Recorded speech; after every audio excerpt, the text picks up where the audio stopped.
It's Tia, Tia. Can't be having crusty lips out here. Hey everybody, my name is Tia, not Tija, not Tyja, not TJ, just Tia. And today I'm going to be talking to you about the 5 bad habits that I'm going to be losing in 2020. Now, you're probably thinking, well, Tia, we're already in 2020. You're so 2000 and late. And to that, I say, I does what I pleases. 2020 so far has been a wash, like heavy duty, 2 rinses, a wash. And because this first half of the year has been a wash, that means I have the opportunity to basically start over now that the second half of the year is on its way. So, leave me alone. Today, I'm going to be Marie Kondoing my spirit because I will be removing things that no longer bring me joy. Okay? I'm going to be reading myself to filth today, but if you feel like you're being read yourself, then maybe these are things that you need to go back and reflect on in your own life. You know what I mean? It's always nice to be self-reflective. I'm about to just go ahead and get into this video because I can feel myself getting in my feelings already. It seems to have been something that has been ingrained in me from very young.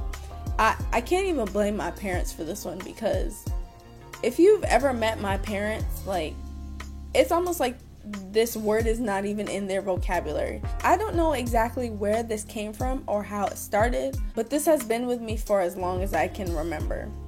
It's something that most people have experienced in one way or another in their lives. I feel like this has held me back from reaching my fullest potential. I've eliminated myself from things without even trying because I just wasn't confident in my ability. But I know that the God I serve places me into places I'm not qualified for. So I have nothing I need to worry about anymore. Amen. Amen.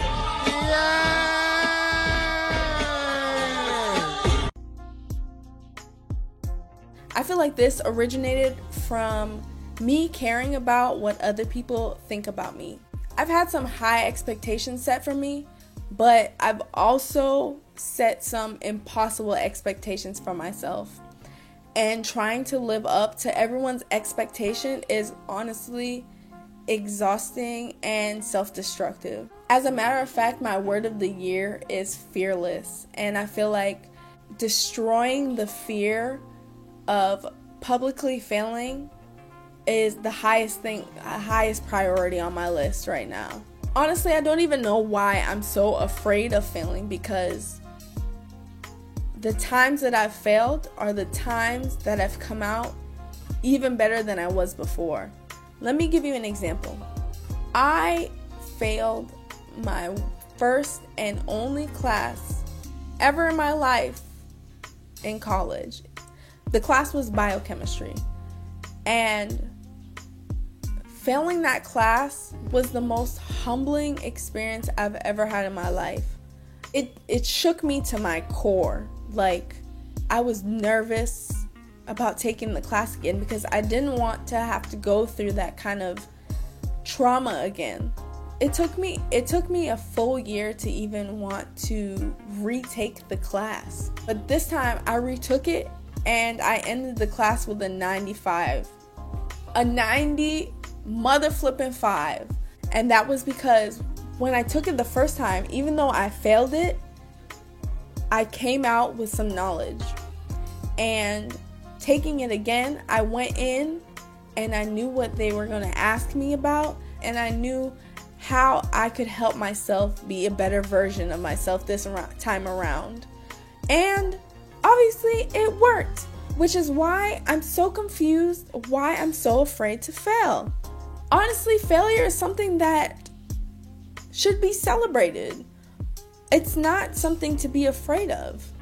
It's not the end of the world. It's the beginning of a new world.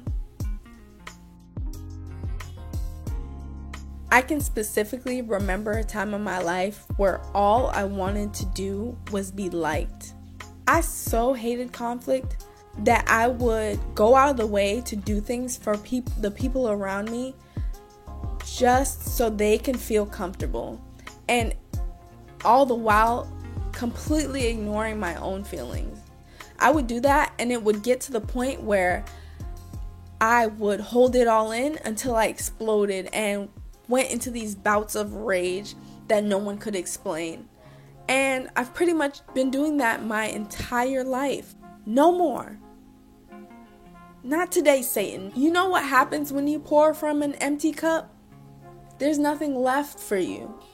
It's taken me a long time to finally realize that not everybody is going to like you, and not everybody's going to agree with you all the time. I heard this all my life, but now it's like actually seeping into my spirit. And I'm on a new level. I'm on a new level of IDGAF. Y'all know what that means. I'm not trying to swear. I said God earlier. Yeah, I'm on a new level. And it's absolutely liberating. I love it. It feels great. Now this next one is harder for me. One of my favorite pieces starts with, "The only thing constant in the universe is change." Girl, did you not think that applied to you too? I'm a self-reflective person, and I'm really open to constructive criticism. That's not the type of change that I have an issue with. The type of change I have an issue with is if something doesn't adhere to my very strict, narrow, tunnel vision plan for my life, then I jump down the rabbit hole of over-analyzing everything. Sis, it's okay if you don't have an apartment right now, or if you're not in medical school right now, or if you're not traveling around the world in 180 days type thing. It's okay. Everything is going to happen in its due time. You have to just trust that your time is coming. There's nothing about change to be afraid of. If anything, change should be embraced. If you've made it this far, just drop some of your self-care routine down in the comments so that we can all collectively start taking care of ourselves. Do not stay in any place that no longer serves you. Period. I'll say it again. Do not stay in any place that no longer serves you. This goes for mentally and physically. For me, I have stayed in one mindset for far too long. I kept thinking that life was just this linear path. Go to school, get a job, get a house, start a family, and then I'd be able to enjoy my life. But now I'm getting to the point in my life where I'm like, damn, I want to enjoy my life right now. Let me tell you, I have prevented myself from pursuing things that I enjoy just because it doesn't fit into my narrow life path that I created for myself when I was 10 years old. I'm talking to my young self right now. Young Tia, you didn't know what your life was going to be like when you were 25 years old. You didn't know the world you were going to be living in when you were 25 years old. So give yourself a break and enjoy your life while you have a life to live. Because there's no guarantee that you're going to make it 25, 35, 45 years down the road. Love yourself. Allow yourself to be loved.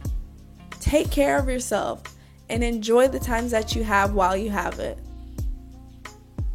I'm not going to cry. You're crying. Thank you for watching to the end. Because you've made it this far, you get to sing a song with me.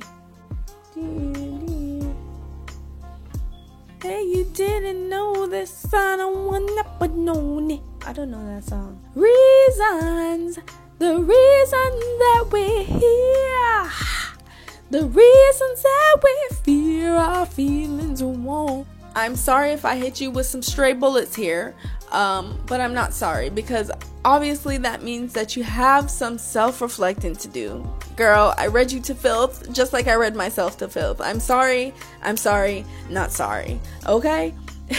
Seriously, I'm really hope you enjoyed this video. If you did, you can like and subscribe so I know it's real. And I will see you next video. Bye!